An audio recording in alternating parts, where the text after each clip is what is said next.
capítulo 5.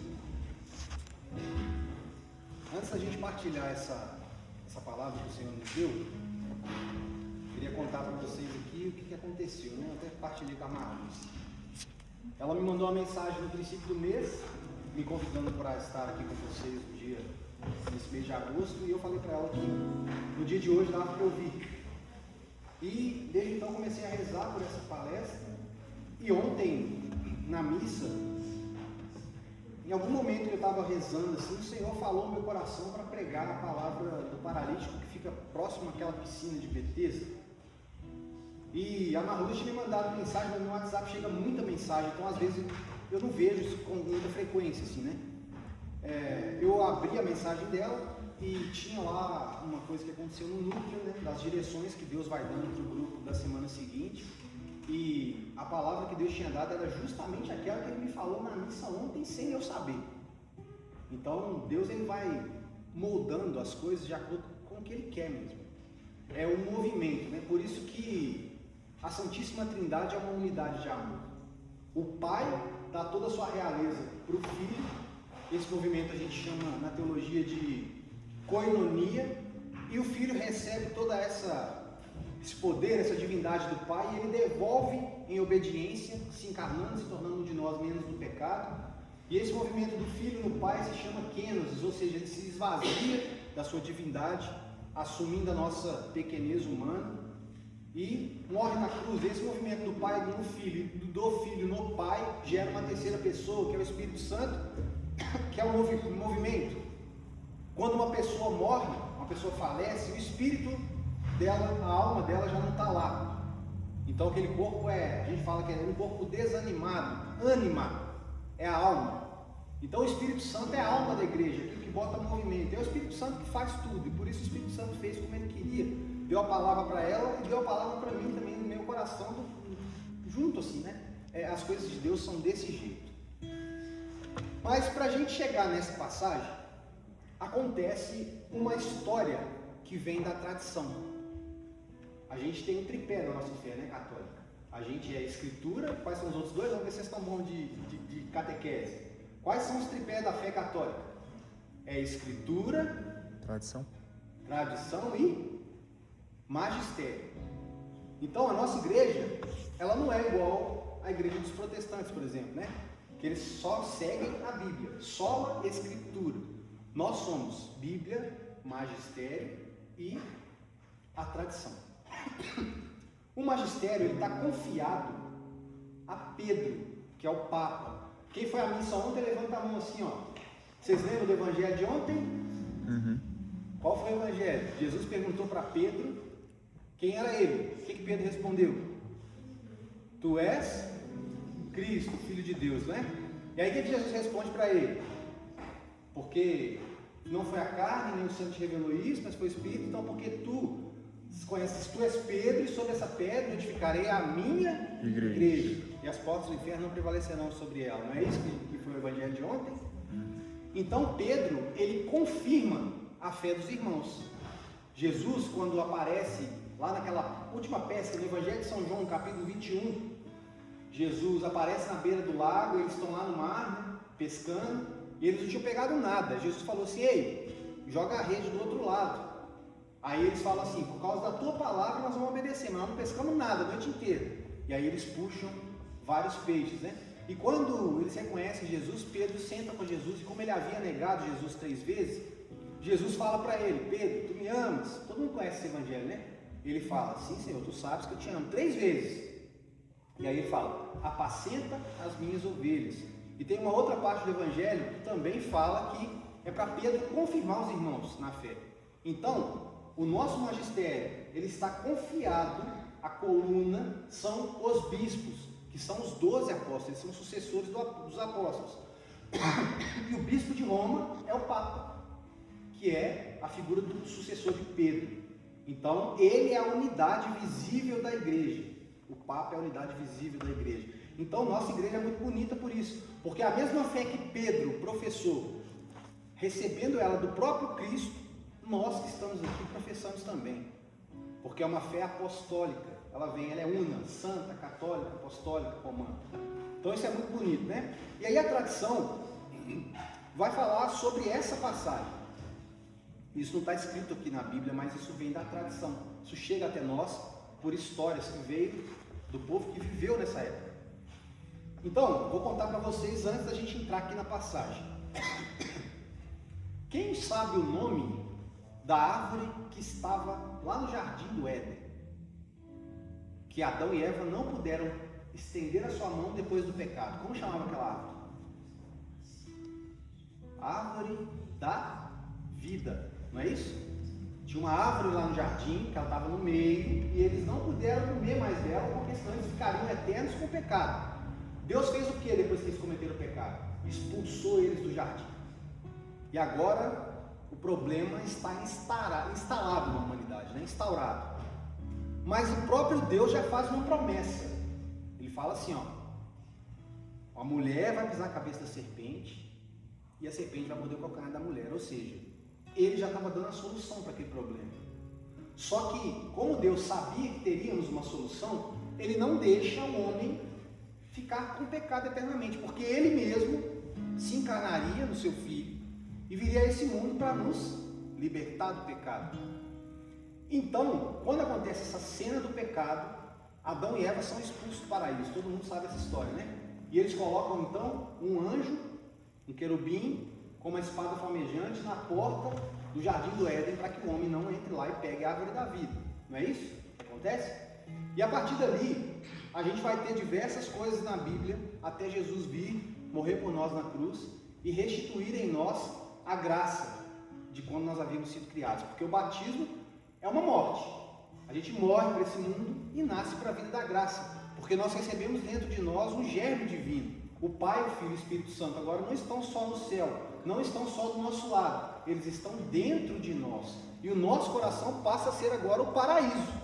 Aquele paraíso que a gente estava inserido nele, a gente saiu de lá, só que agora o paraíso mora dentro de nós. Isso é que é muito bonito. Mas antes disso tudo, a gente sabe da história. Adão e Eva têm 2 filhos, Caim e Abel. O que acontece? Caim mata Abel. E depois ele fica perdido no mundo, ele fica com medo. E Deus fala, não, ninguém vai te matar não. A terra vai cobrar o sangue do teu irmão, mas ninguém vai te matar. E aí Deus protege ele, e a Bíblia vai dizer que Adão e Eva tiveram outro filho. Como chamava o outro filho de Adão e Eva? O terceiro. Começa com S. É Sete. Esse era o outro filho de Adão e Eva. E aí, esse novo filho de Adão e Eva, a tradição vai nos contar que no final da vida de Adão, ele estava muito doente. E esse filho dele, Sete, preocupado com o pai, ele se direciona de novo ao paraíso. E quando ele chega na porta do paraíso, ele encontra o anjo. E o anjo não deixa ele entrar dentro do paraíso, porque daquela árvore da vida brotava também um óleo, que era chamado de óleo da misericórdia. E Adão, e o filho de Adão queria só um pouquinho desse óleo, para que ele pudesse colocar sobre o pai dele doente, para que o pai dele doente ficasse curado daquela doença e não morresse. Só que o anjo não deixou. E o anjo então entrega para ele um ramo da árvore da vida. E quando Sete volta para casa, ele encontra Adão morto. Ele enterra Adão, só que ele planta esse ramo em cima do túmulo de Adão. E ao plantar esse ramo cresce. E a história da Bíblia vai passando. A gente tem as figuras dos patriarcas, Abraão, Jacó, as 12 tribos ali de Israel. Depois eles vão para o Egito, a história de José do Egito, eles ficam no Egito. Depois eles saem do Egito, Moisés liberta o povo, eles andam no deserto. Aí depois vem Josué, vem a história de Caleb. Depois eles começam a pedir um rei. E aí Deus dá a eles Saul como rei. E Saul não era o rei do coração de Deus. E Deus manda então o homem ir até a casa de Jetro. Ele encontra 5 filhos. E o mais pequenininho de todos, que é chamado de Davi, ele então se torna o rei daquele povo, né? E Davi comete um pecado extremo, que ele coloca o seu amigo na frente de uma batalha, porque ele havia tido uma relação com a esposa do amigo dele, que havia ficado grávida, e ele não queria que todo mundo soubesse disso, então ele faz isso para matar o próprio amigo. O amigo dele então morre, e ele arrependido, ele compõe o Salmo 50 da Bíblia, que muitas vezes quando a gente confessa, os padres pedem para a gente rezar esse salmo em penitência. Davi então compõe aquele salmo em arrependimento total, e Deus fala para ele que o reino dele não teria fim. Aí Davi tem um filho com Betsabá, e esse filho se chama Salomão.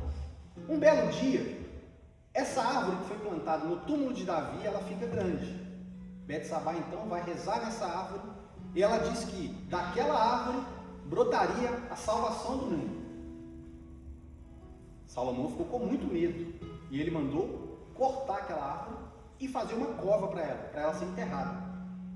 Então eles enterram aquela árvore, e no lugar que aquela árvore foi enterrada, nasce uma fonte, que se torna uma piscina. E um belo dia, essa árvore flutua, e o Império Romano então pega aquela árvore, perceberam que a madeira da árvore era muito boa, e eles prepararam uma cruz com aquela madeira. E essa cruz é justamente a cruz que Jesus Cristo foi pregado. Então, o fruto da árvore da vida que estava lá no jardim do paraíso é a árvore que vai nos dar o fruto que nos salva. Porque quando Maria vai na casa de Isabel, o que Isabel fala para Maria? Bendito é o fruto do teu ventre. Aquela árvore nos dá de novo o fruto da vida, que nós podemos receber em toda a Santa Missa que a gente vai. Olha que bonito, como é que Deus faz os movimentos todos certinhos, né? E a piscina onde essa árvore estava, que ela flutuou, é justamente essa piscina aqui de Betesda, que a gente vai ler agora. Depois disso, houve uma festa dos judeus, e Jesus subiu a Jerusalém. Há em Jerusalém, junto à porta das ovelhas, um tanque, chamado em hebraico Betesda, que tem 5 pórticos. Nesses pórticos jazia um grande número de enfermos, de cegos, de coxos, de paralíticos, que esperavam o movimento da água, pois de tempo em tempo um anjo do Senhor descia ao tanque e a água se punha em movimento. E o primeiro que entrasse no tanque, depois da agitação da água, ficava curado de qualquer doença que tivesse.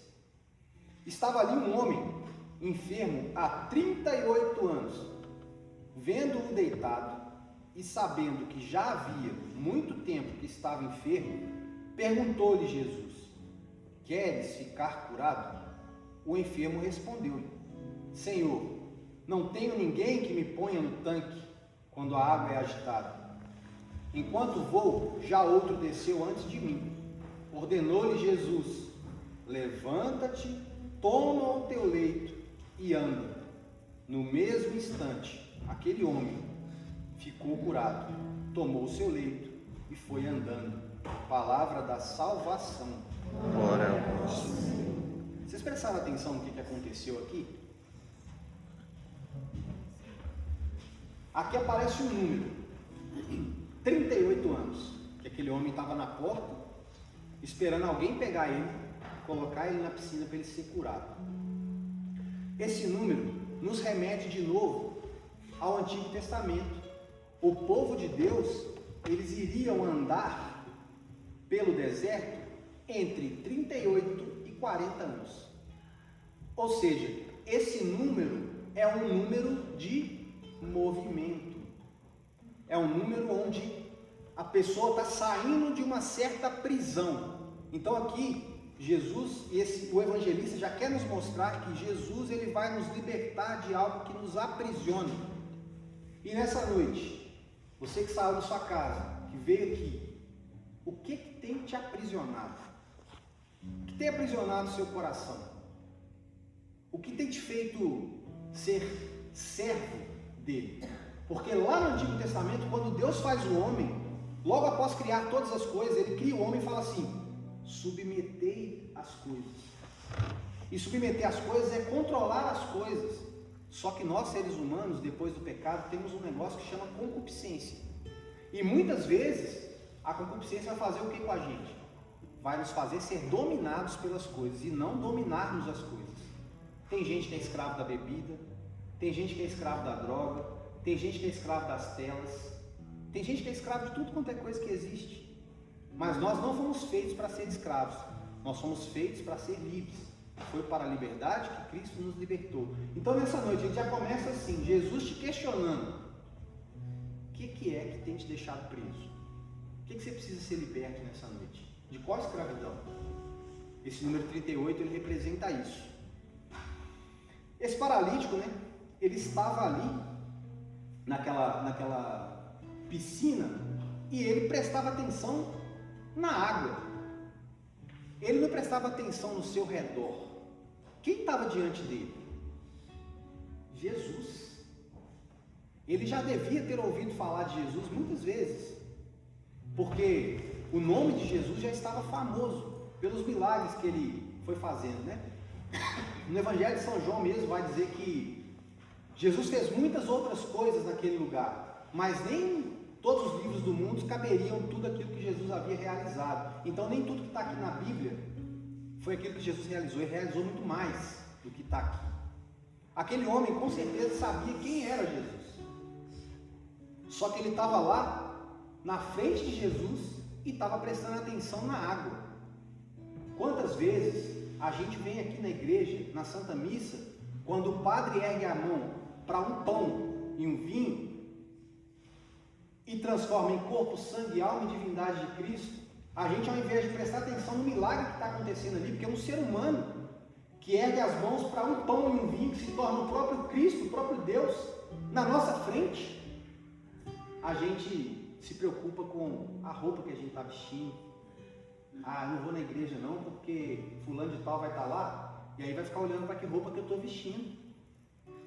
E aí eu não vou por causa disso. Eu não vou por causa das pessoas. Ah, fulano de tal está lá, mas ele fala mal dos outros. E aí eu não vou, porque fulano de tal que fala mal dos outros é aquela pessoa que fica na porta me dando um abraço. Quantas vezes a gente faz isso? A gente presta atenção na piscina, mas não presta atenção em quem está perto da gente, perto da piscina. O centro da fé cristã é Jesus. O centro da nossa vida é Cristo. E a gente tem que se direcionar para a igreja por causa dele, não por causa dos outros. Padre Pio, ele dizia que se os homens soubessem o milagre que é a Santa Missa, se os nossos olhos espirituais se abrissem para nós enxergarmos o que acontece na Santa Missa, seria necessário colocar policiais na porta da igreja, porque não ia caber de gente. A gente fica buscando milagres mirabolantes. Você quer milagre maior do que um ser humano pequeno, como nós somos, erguer a mão um pedaço de pão e um pouquinho de vinho, aquilo vira corpo, sangue, alma, divindade de Jesus Cristo, que é Deus, que criou o céu, que criou o sol, que criou a lua, que criou as estrelas, que criou tudo que a gente imagina, que colocou o sol onde ele está, que colocou a atmosfera com essa quantidade de oxigênio que a gente precisa, que colocou a temperatura exatamente do jeito que ela precisa ser, para os raios solares não queimar a nossa pele. Quantas vezes seu coração bateu hoje? Quantas vezes você respirou hoje? Quantas vezes seu organismo absorveu proteína, carboidrato, gordura, água, para você permanecer vivo? E a gente está preocupado com outras coisas, que não com esse grande milagre que acontece todo dia na nossa frente. A gente tinha que querer estar na igreja o tempo inteiro. A gente tinha que querer estar na presença de Deus o tempo todo. Jesus não está lá no céu, não. Jesus não está lá longe da gente, não. Ele está dentro e Ele quer ser alimento. Ele quer me transformar em outro Cristo. Por isso Ele falou assim: eu sou a luz do mundo. E depois Ele fala: vós sois a luz do mundo. Porque a luz não é nossa, a luz é dele. Quando eu olho para a lua, a luz não é da lua, a luz é do sol. Mas a gente contempla a beleza da lua. O mundo precisa contemplar a beleza de Cristo em mim, em você. Você que está na caminhada, você que vem sempre no grupo de oração, quando você sair ali fora, você tem que ser outro Cristo. A sua luz não é sua, é dele, mas ela tem que brilhar. Porque tem muita gente lá fora que vai ler Evangelho na sua vida, não vai ler isso aqui, ó. Santo Agostinho também falava que a gente precisa pregar sempre, mas quando fosse necessário usar palavras.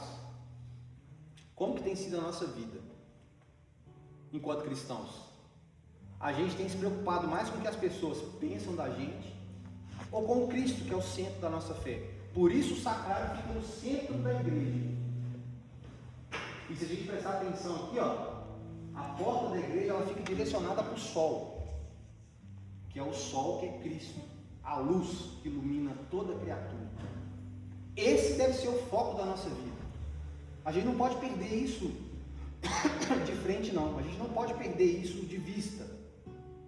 E aí, se a gente prestar atenção, aquele homem, ele estava paralisado, não estava? Ele estava paralítico, não estava? 38 anos.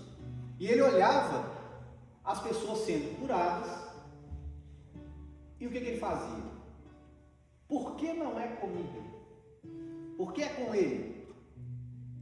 Ele não se preocupava com Cristo que estava lá. Ele se preocupava com a água. E ainda por cima, ele se preocupava com o que estava acontecendo na vida do outro, não na vida dele. Quando Deus abençoa alguém, a gente tem que entender que os movimentos do céu concorrem para o bem daqueles que amam a Deus, não é? A Bíblia fala assim, ó, tudo concorre para o bem daqueles que amam a Deus. A Bíblia também fala que nem uma folha da árvore vai cair da árvore sem que Deus permita. Se uma folha da árvore vai cair da árvore porque Deus permite, também a Bíblia fala que Deus sabe até a quantidade de fio de cabelo que tem na nossa cabeça.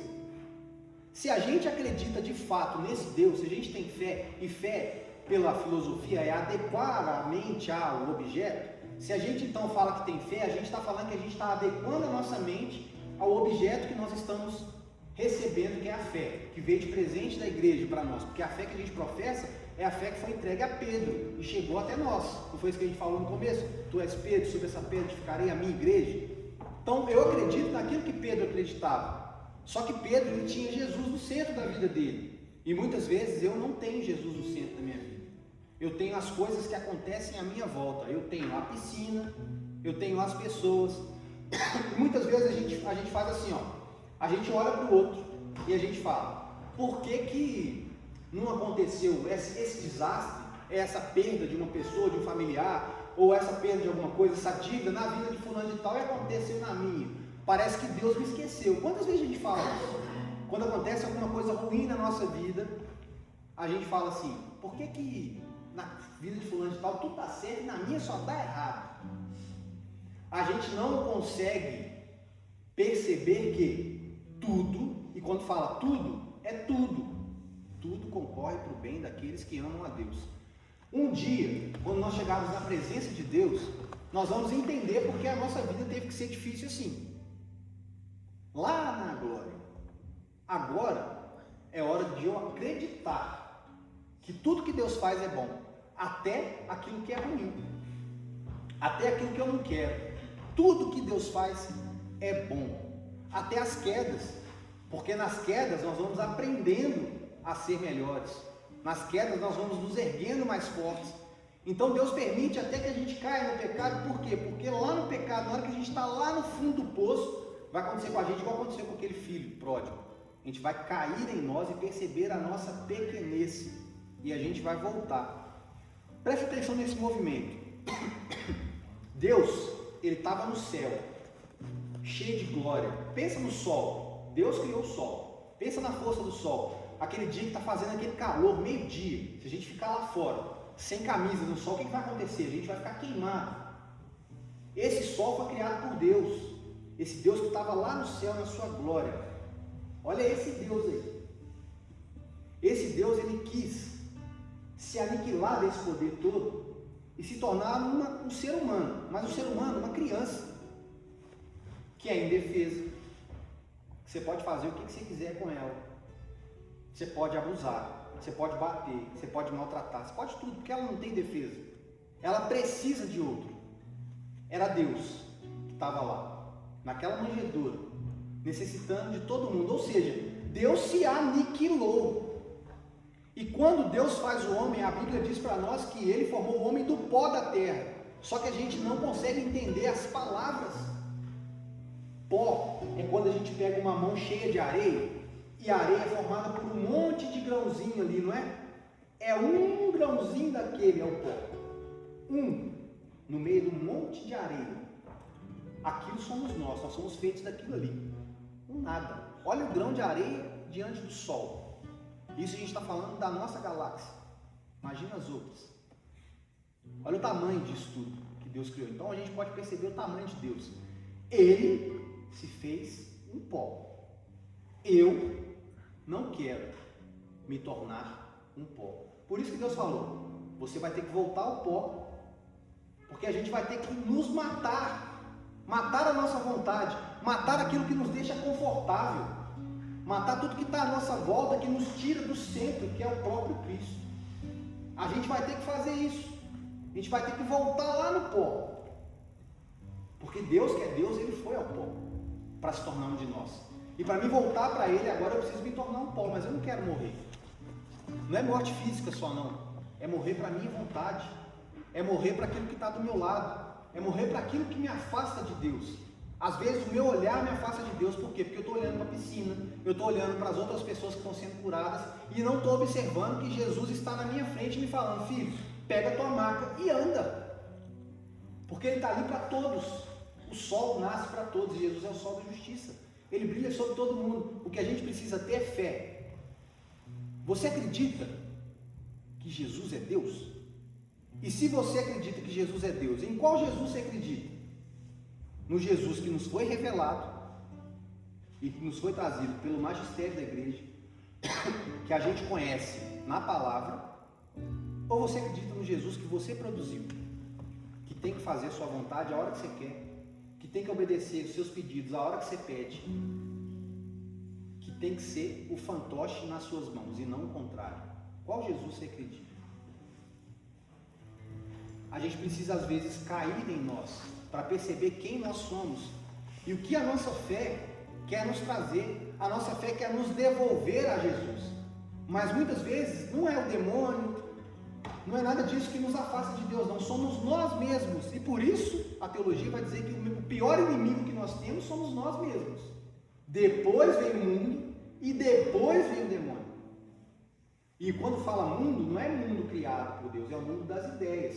Se a gente chegar em casa agora e ligar a televisão num determinado canal aí, vai desconstruir tudo que a gente falar aqui. Tudo que a gente falar aqui vai ser desconstruído. Por quê? Porque existe uma ideia mundana que está lá em Apocalipse 13, que fala que a fera saiu do mar, ela tinha poder de leão, de urso, de pantera. O que isso quer dizer? Urso tem força, leão é o rei. E a pantera é muito rápida, essas ideias elas vão passando de um para outro muito rápido. As informações que a gente recebe no telefone hoje, em um dia, é muito mais do que os homens da caverna recebiam durante a vida inteira deles. Será que nós estamos preparados para receber esse tanto de informação mesmo, todo dia? Será que nós estamos sabendo conviver com a tecnologia que a gente tem hoje? A gente às vezes vê a inteligência artificial fazendo um monte de coisa, e aí, quando a gente para ler algumas coisas, a gente percebe que o homem vai perder lugar daqui a pouco, não vai ter trabalho mais. Por quê? Porque o robô vai fazer tudo. Então a gente precisa acordar. A gente precisa entender que esse mundo que a gente vive, ele é bom, porque foi Deus que criou. Mas ele não pode nos dominar, somos nós que temos que dominar ele. Nós estamos aqui para aprender uma única coisa: amar como Jesus amou. Essa é a nossa missão na Terra. Se você não sabe qual é a sua missão, porque todo mundo fala, todo mundo tem uma missão, fulano de tal morreu porque cumpriu a missão. A sua missão é amar, como Jesus amou. E amar aqui, na nossa língua, é muito pobre, porque o amor ele representa todas as formas de amor. Mas o amor, no grego, são 3 palavras diferentes: eros, ágape e philos.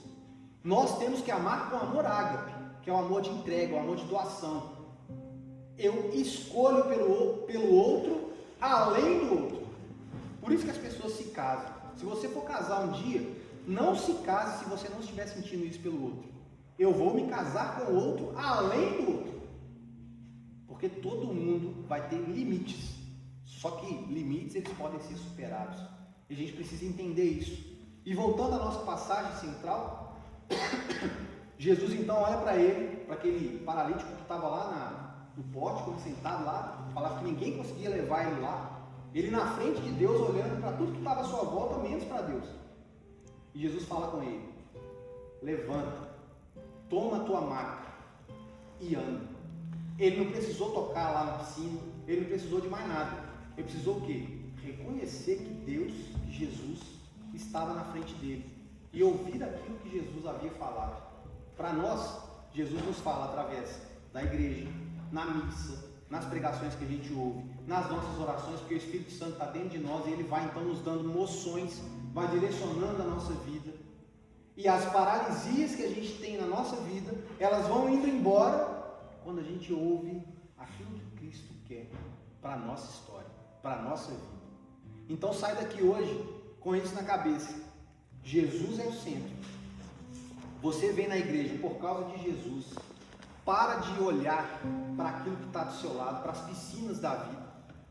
Para de olhar para o milagre no outro e olha para Jesus. Quando você fizer isso, os milagres vão acontecer na sua história. As paralisias vão embora, mas quando as paralisias forem embora, a gente vai continuar carregando as feridas dela na nossa história, porque aquele homem carregou a maca dele. Toma teu leito e anda. Ele não deixou o leito lá, ele levou. As feridas que nós vamos tendo na nossa vida, na nossa história, nós vamos continuar levando elas, só que elas não vão doer mais. Elas vão servir de testemunhos para que outros também se levantem. Coloca Jesus no centro da sua história, da sua vida e deixa Ele ser Deus de você. Amém?